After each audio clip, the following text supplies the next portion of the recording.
At Great Plains Bank, they believe building strong customer relationships is just as important as the perfect swing. They take the time to understand your unique business needs, crafting custom solutions that suit your business perfectly. From specialized lending to efficient cash management solutions, the Great Plains Bank team is dedicated to helping you dominate the competition. With Great Plains Bank on your side, you can trust that your business is in good hands. You can learn more at gpbankok.com or visit one of their 20 locations across Oklahoma. Welcome to the next edition of the Scott Verplank Show. I have a really special guest, a great friend of mine, teaching pro from Dallas, Texas, that has been a big influence on my golf career, but he has influenced pretty much the whole state of Texas and surrounding areas in teaching the game of golf. And he just so happens to be the teacher of the number one player in the world, Scottie Scheffler. So not that he really needed any more accolades, but Randy, I'm so happy to have you on. Thanks for being here. Thanks for having me, Scott.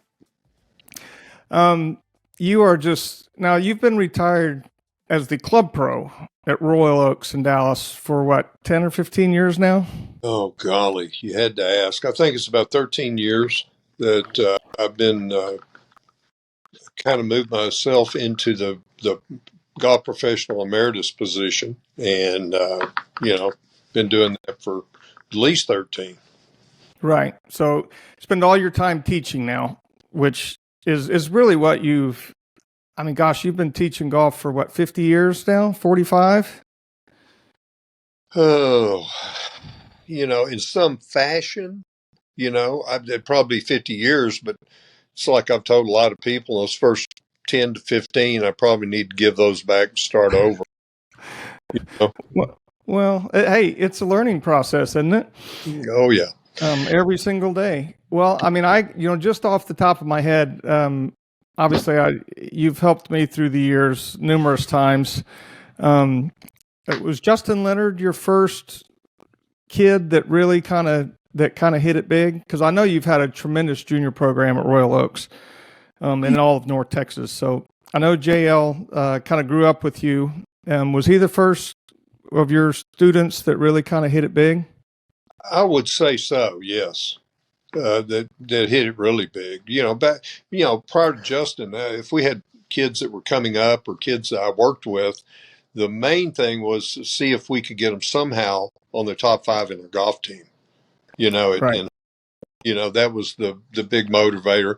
And a kid making the top 5 on his golf team back many years ago was such a cool thing. And then it got a little better, and some of those kids got even better. And then it became a situation where, hey, maybe they could get a scholarship and play college golf. And and then as you can see, some of them play college golf. I wonder, I think they might have the ability to go play the professional tour. And it kind of, I'd say Justin would be really the first one. Yeah, and then I think Martin Flores has been a long time student of yours as well. Is that right? Back in the day, yes. Yeah, back in the day, yeah, he went to OU and played, and then he played on the tour. Mm-hmm.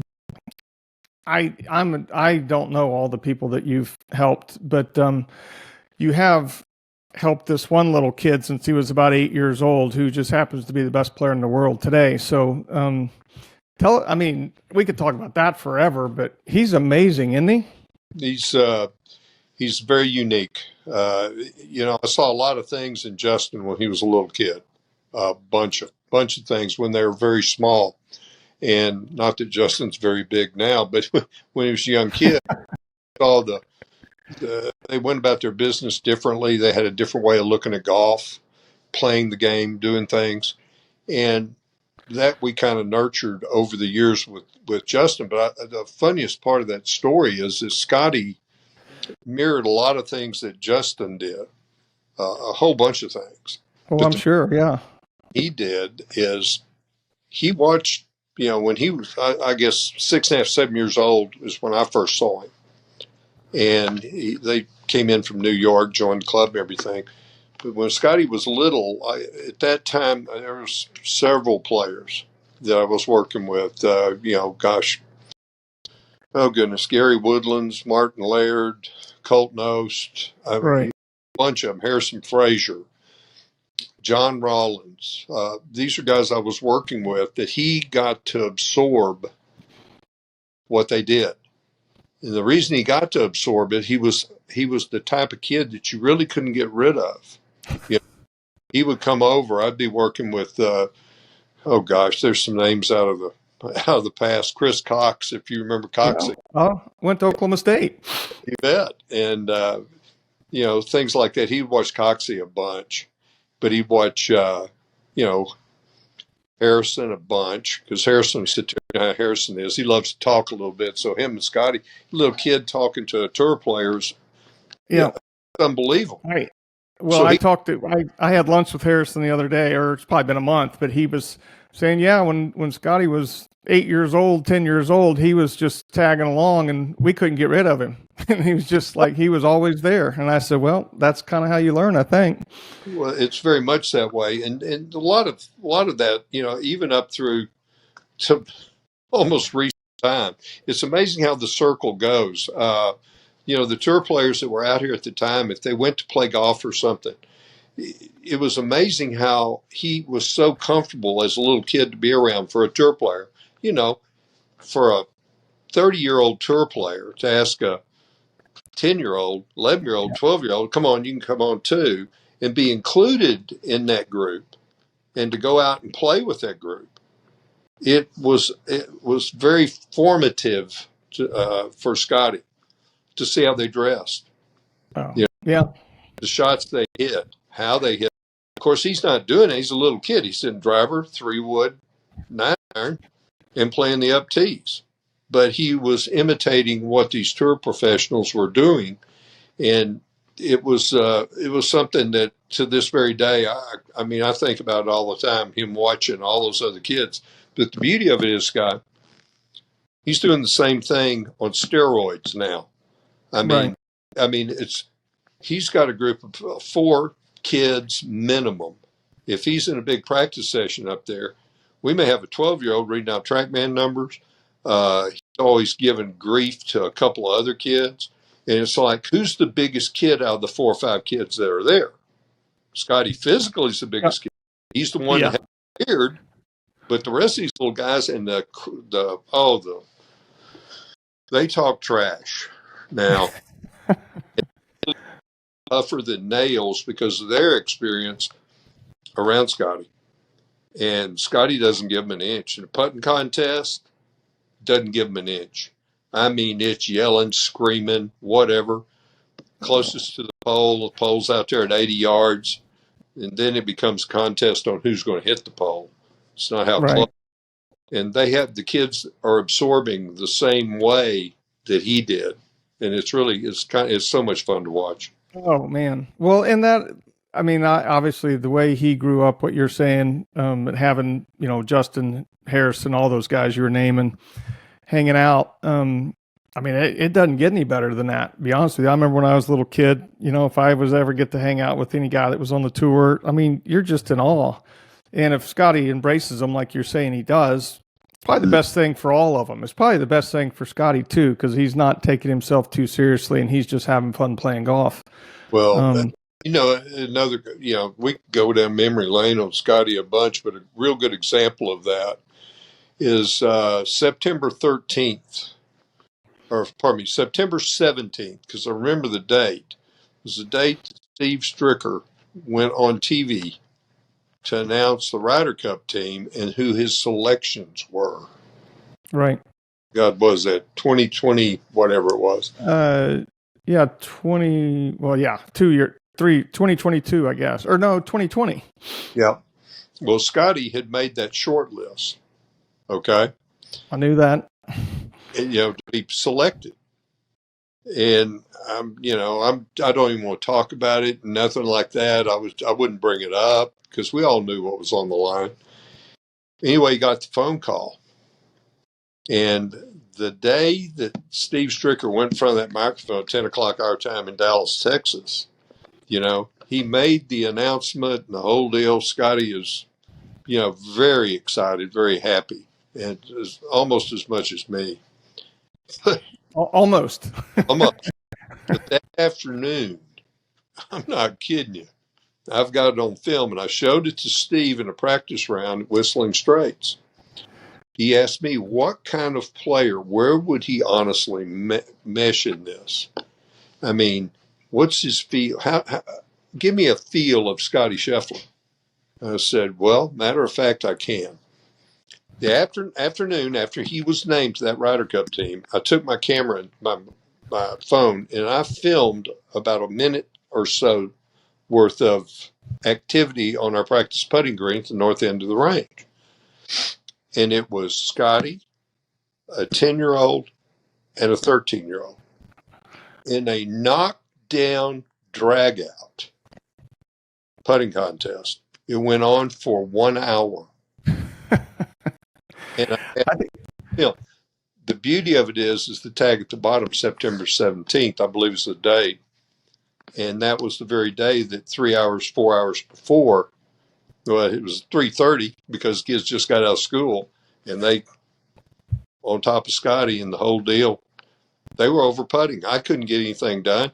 They're in a big putting contest, and they're chasing each other on the putting green doing this. I gave that to Steve, and he looked at it.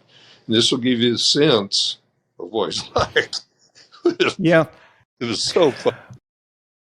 Well, yeah, I mean, I know him a little bit. Obviously not like you. You know him golf-wise better than anybody, I would presume.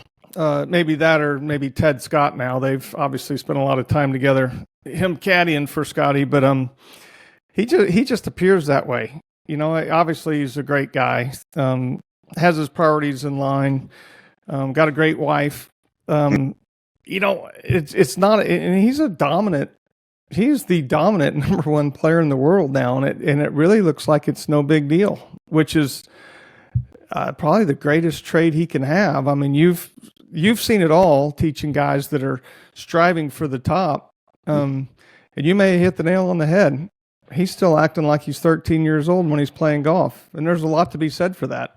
Well, the way he plays golf now is obviously a little bit different than the way he played coming up, but in some ways it's very much the same. The only thing is that he keeps tuning up. Right now, he is totally not satisfied with what all he's got.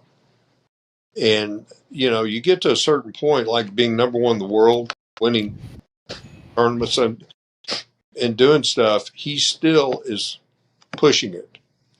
We're going to start tomorrow. More masters prep. Right. It'll be pretty good. And it will be basically, if I have anything to do with it, there was no technique involved. There hadn't been working technique for over a year and a half. Right. And mainly hitting shots, hitting distances, controlling height, controlling curve to a distance, straight shot to a distance, high ball to a distance, low ball to a distance.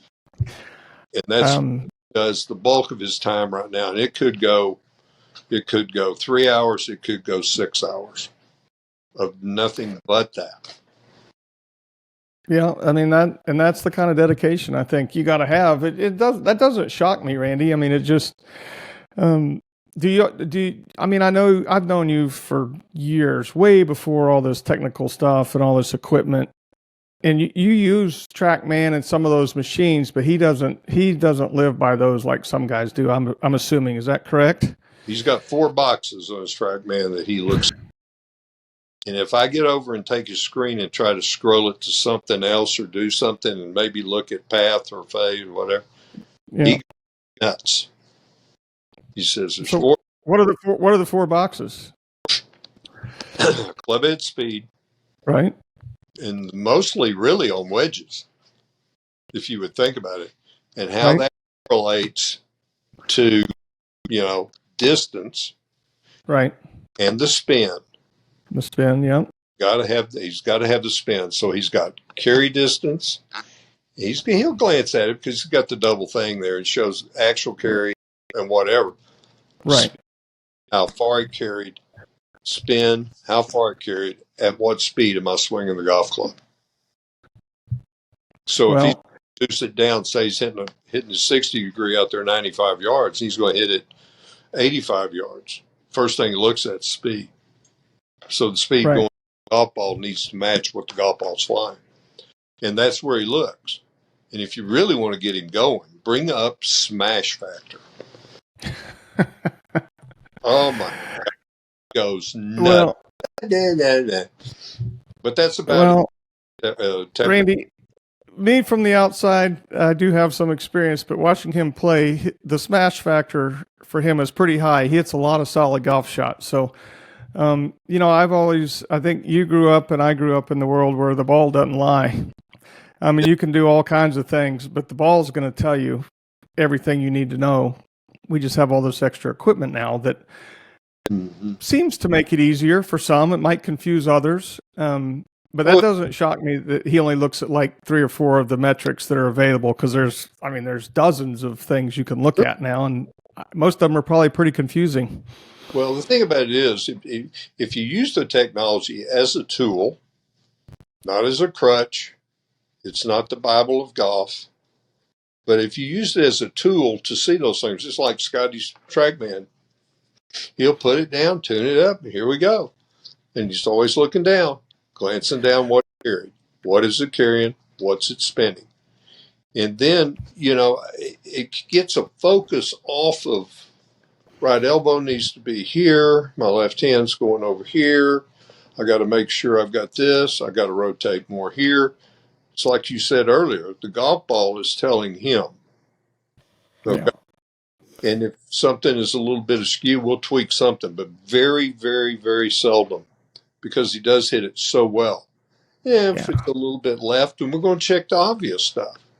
And when he's doing stuff like that, he's into shot making. He's practicing making the shots that he makes on the golf course.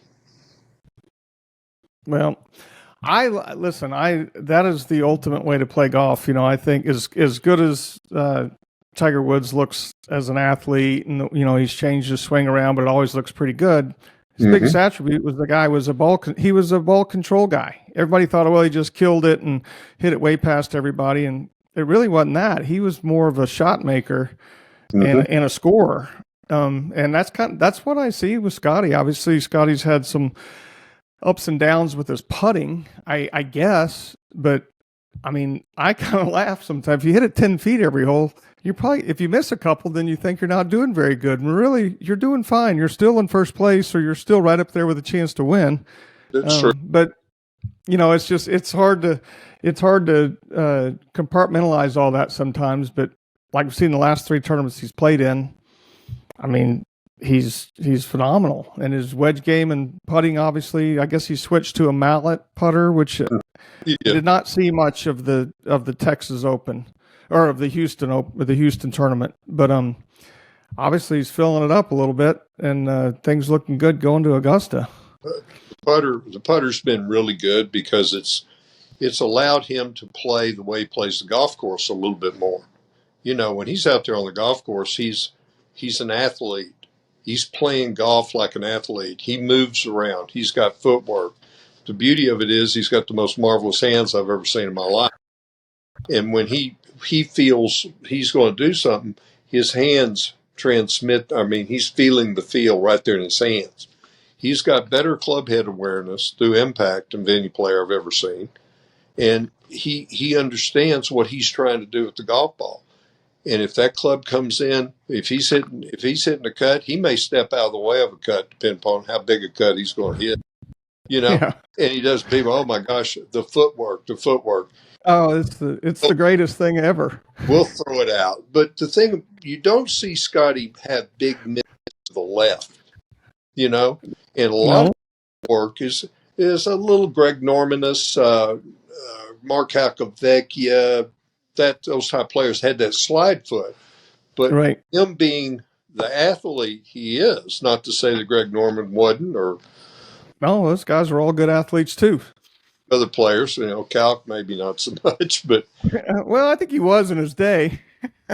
But with that little slide, that's a motion. He's had that motion somewhat inside it when he was a little bitty kid. Plus, it allows him the chance to hit the ball with a little more go. And when he does that. But you also notice, though, when he comes in closer, he gets down to about 6 iron, going toward wedges, all of a sudden it's much more stable with the footwork. It's much, Oh, that looks his normal. his, his footwork's phenomenal I, with wedges and stuff. I was just watching some, like when he holed the shot at the TPC, on the fourth hole. I just saw a little highlight of it. And I was like, you can't do any better than that. I mean, perfect balance, perfect everything, and obviously luckily enough the ball went in the hole. But even if it didn't go in the hole, it was a wonderful shot. So, yeah, with irons, I noticed that, Randy, his footwork is spot on. It's perfect. So I just think it's great that everybody kind of they get all in an uproar about where are his feet going and all that. And I'm like, when the ball's going right where he wants it to go, I don't care where his feet are going. No, because that's his feel of going into impact. And he checks all the boxes going through impact. And when he does, if he gets a little bit more activity with his feet, there's usually a reason. But the funny thing is, you stick him in a fairway bunker, Say he's got a 7-iron out of a bunker. It looks like Nick Faldo back in his days when he was working on being perfect. I mean, right. Working everything. He can hit the shots. In fact, we've done it in front of the before named guy. He said, "What about?" I said, "Well, Nick, just see here, Scotty, give us the perfect footwork and perfect everything. Hit the same shot. Looked like $1 million. There was just one difference between the shot he hit with perfect footwork and the shot he was hitting with his footwork. Yeah, the ball went about 10% higher, and it went about 8 yards further with a 6-iron." Listen, I've always said that, Randy, and you would, as a teacher, it's kind of like Jim Furyk. Everybody is kind of a, octopus falling out of a tree swing. And I always said, you know what? If it didn't work, he wouldn't do that. He would change it. So you know what I'm here to tell you? He's one of the best ball strikers that's ever played the game. Sure. And Scottie Scheffler, I know how good a player he is. Everybody knows how great of a golfer he is. If it didn't work, he'd change it. Absolutely. You get to that level, you're not going to stand for mediocrity or this is holding me back. So I love what you said, the little slide foot with his back foot. I love that because I think that is actually kind of to me, that's like something that if you have a little bit of that, you're even in a better spot coming to impact. So I actually enjoy it because I enjoy a lot that people are like, oh my gosh, his feet are going everywhere. And I'm like, yeah, but I think they're going there for a reason. Well, another thing too, if you look at Scotty physically, he did a lot of this stuff when he started to grow. It got more so, but you're 6'3" plus. Your arms are about as long as a highway between Stillwater and Dallas. Yeah. Long. He's lank. He's got all this stuff going on. Oh, let's go cookie cutter him into absolute perfect.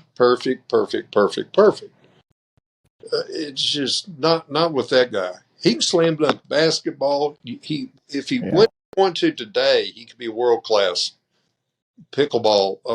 World class world type pickleball player.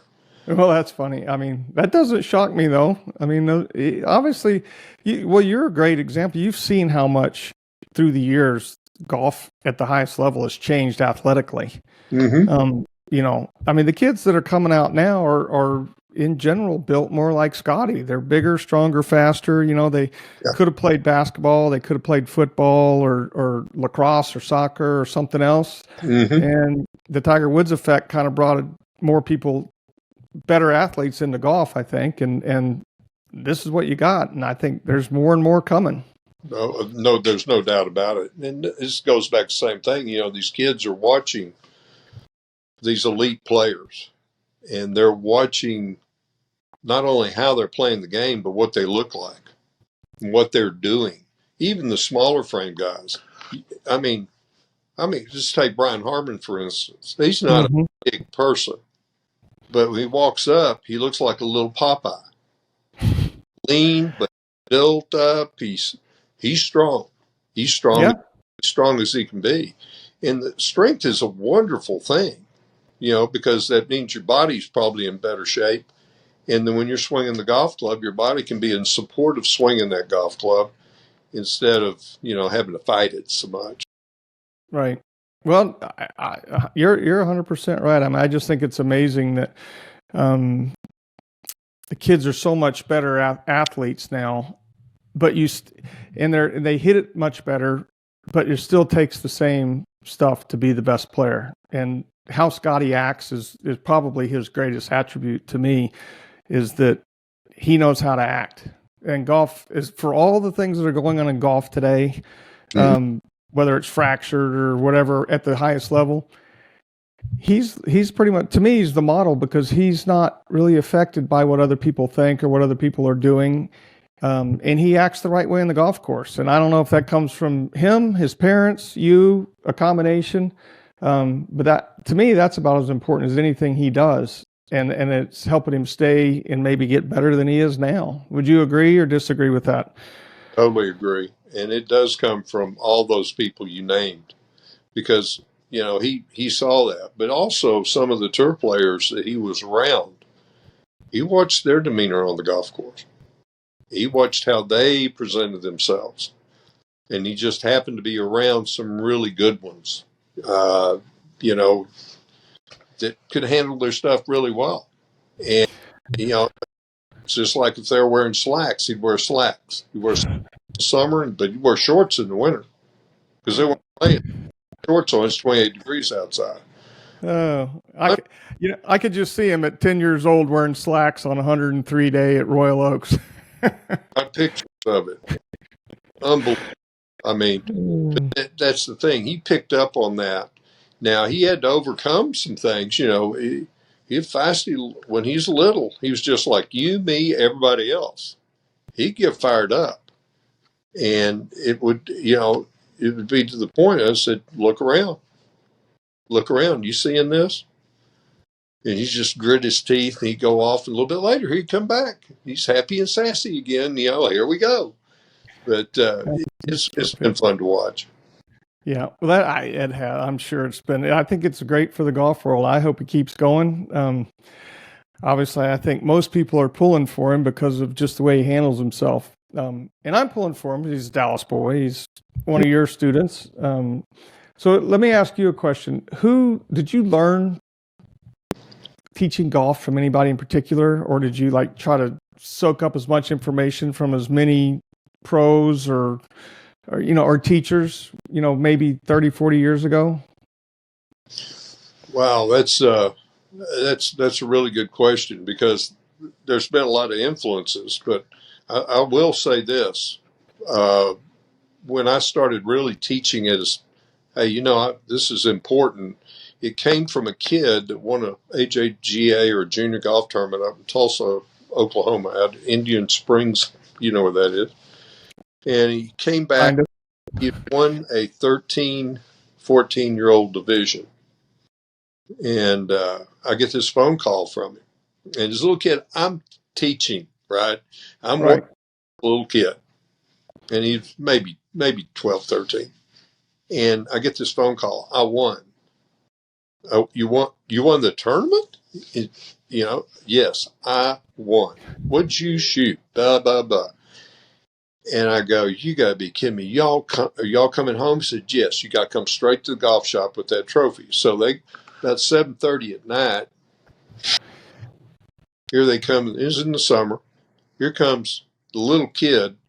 Daddy just kind of out and went in the 19th hole or something. And the little kid comes running through the bag room, and he's carrying his trophy and runs in my office. Look at this. I told you I wanted to see it. That's the coolest thing, man. I'm so proud of you. This is the greatest thing since sliced bread. The little kid turned around. He walks back through the bag room. Well, see you soon. I'm so happy for you. He gives me this, and he stopped, turned back around, and he says, pointed at me right square in my face. He says, now I want to know more. Well, so that's where you, one of your great influences, huh? Well, no, I didn't know that much. So all those merchandising seminars I'd been teaching and going to, and golf course operation seminars and all these things, to be that perfect golf professional at the shop and folding those shirts and doing all that. Right. All of a sudden changed into teaching, playing, seminars. And I was fortunate enough back then, be around some great instructors that were in the educational program. And then they asked me to come maybe help them, being around Jim Fleck, Right. unbelievable, Charlie Epps, Dick Harmon, Right. being able to listen to what they said. And then I was fortunate. I didn't make a big mistake because I kept my head open. You're going to tell me that this golf club can be swung. Then, well, am I going to put that on everybody? No. But on somebody that might need it, yes. Where'd I pick it up? Got that from there. So I developed a toolbox from those people. And plus, having 2 sessions with Harvey Pinnock didn't hurt me at all. No, that probably that would set you in the right way, in the right mode and pattern, I would think. All those guys you mentioned were all guys that I knew. They were, I was a little kid when they were when Charlie and Dick Harmon, Charlie Epps. Those are all great guys. And they were that's the thing I admire about you. You're still you're a golf teacher, and there's so many guys now that I look at. Well, they're mechanics, and they're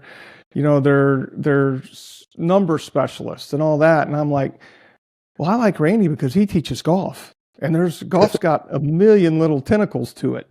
That's flattering. A lot of those guys, I've got a lot of really good friends out there that I admire and I listen to. I'll tell you what, I can sit and listen to Jamie Mulligan and just sit there and listen to him because we kind of talk the same language, even though he is Southern California this way, I'm West Texas this way, but but that's why we kind of feed off each other. We have a good time talking to each other and talking about golf. We have a ball with it.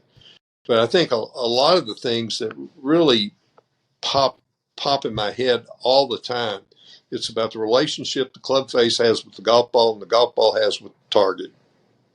And that's always been in the back of my head. And when I came to Royal Oaks, as an assistant golf pro up through my first 4 years as head professional here, I spent darn near every day this gentleman was back in town, because this is where he played. I would be sitting on a barrel out by number 11, watching him hit balls and listening to stories. And I did it. I must have done it for 5-6 years off and on. If he's in town, we're going to be out there. I'm going to follow him wherever he goes. And that's Lee Trevino. And you want to know? I can see that. Yeah, he's got all kinds of information, dude. When you want to find out where your club face is and the golf ball is and what you're trying to do with the golf ball, and it wasn't all about hitting fades and slices. The man was the best draw ball hitter I ever saw. He just chose never to do it. Now, to this day, why didn't you draw it some? He just. I agree. I played with him, Randy, when he was kind of, all he did was hit a fade, and I'm like, we're about the 4th hole, and I'm like, you just hit a draw there. What was that? Did you slip? And he's like, no, that's what I wanted to do. And I said, yeah, I knew that. But he just chose not to do it. But the thing that he would say, a lot of the things he said he's doing, he may be doing a little differently than what he's saying. But the one thing that was consistent was that club face and that golf ball, how he delivered it. It's just, you couldn't, you talk about learn things. And that probably helped me as much as anything. Well, and that's what I kind of think is missing in some, and I'm not any of all the teachers are great, and teaching golf is an art, and it's a special, it's a calling, as you know. You've been called for quite a long time, but the things like that are the things that are kind of missing. But the guys that are at the best in the game, like a Scottie Scheffler, he's still got part of that in his game, and that's hard to teach. But it's there, it's available, but guys just have to embrace that. You just got to be careful not to over teach it. Let it blossom like a flower. And by the way, the kid brought that trophy in. That was that was Justin Leonard. Yeah. Well, that doesn't shock me because Justin was hey, Randy, you had all the kids in the world that were winning golf tournaments starting at 8 years old. That was one of the great things. I grew up at Brookhaven with Joe Black was the head pro, and we had a great junior program. Oh yeah. But right on the other side of Central Expressway was this place, Royal Oaks, where you were at. And I think you surpassed everybody because you've had as good a junior program in North Texas, really maybe in the country, as anybody. And so I commend you for that. And you still have it, which is cool because you said Scottie Scheffler's out there playing with 12-year-olds. And they're both sucking it all up and getting a lot out of it. So that may be your greatest contribution to teaching is that you've been so good with kids. At least that's my opinion. I don't know if you feel that way, but I'm sure the Ladies' Day clinics are very fulfilling, but helping the kids has got to be the bomb, isn't it? Oh, I like anybody hitting the golf ball. It's a lot of fun, but it just reminds me of a story. Yeah, I heard this. There's a couple of guys that have a radio show now. One of them happened to be a phenomenal player, and I worked with him ever since I guess he was a sophomore in high school. Little short, rotund guy? Is that what you're talking about? Short, rotund. Yeah. He now fashions himself as a broadcaster. Anyway, yeah. They're Colt Knost, if you're listening and don't know who we're talking about. Yes, he's quite the show now. Oh yeah, I love me some Colt. But one of the best things I heard, him and Scottie together. And Scottie was getting on up there where he kind of get it out there a little bit when he's messing around with Colt. The gambling that Colt would put on him, and he beat down on Scottie so much at something. But the beauty of it is that they've got a promotional deal when they get their show on air. And right. One of them where you hear Scottie Scheffler being interviewed. Yeah, I remember my time growing up back at Royal Oaks, and I would sit and watch Colt Knost hit golf balls, and then he goes, "Any questions, Sleaze?" Question. and that to me was that type of stuff's cool. Yeah, well, like I said, I think that's a byproduct of the environment and the ability to let the kids in and work with them. And listen, I hope you keep doing all that. You're one of the best teachers of all time, in my opinion. I'm so fortunate. We're fortunate having this part of the country. And Randy, I can't wait to see you next week at Augusta National. I'll be there. I know you'll be out there on the range, probably just laughing and giggling, making sure everybody's having a good time. And I hope that your big horse now, I hope he can get it done again. So be a lot of fun. Oh yeah. Going to Augusta is just the bomb, isn't it? It's just the range is the practice area is just off the charts. The whole thing is just as good as it gets. It's unique in all of golf. There's no doubt about it. And I still this day pinch myself, on that, like the back nine when he was, coming down the stretch on that deal of this is happening, and it's almost surreal because it's happening in that environment, that atmosphere. Beautiful place, Augusta. It is. It's almost, you almost feel guilty trying to describe what it's like, but that's what makes it so cool. It's such a, it's an honor to even get to go there and then to play in the tournament, which I was lucky enough to do a bunch of times, and like Scottie to win it. I mean, that is the pinnacle of golf, in my opinion. But anyway, Randy, thank you so much for your time. I don't want to keep you. I'm sure you have a lineup of kids out there waiting for you to come out of your office and give them some more nuggets of wisdom. We're going to have a chat with them, kind of see if one of those little kids might come up and be an amateur and win the Western Open. Well, I would say there's probably a chance there's one of them there that could do it, Randy. So thank you so much. You're one of my heroes, and I really appreciate you coming on and helping me out here. Well, thanks for having me. Good to be thought of. You are well thought of, Randy. Thanks again. You bet.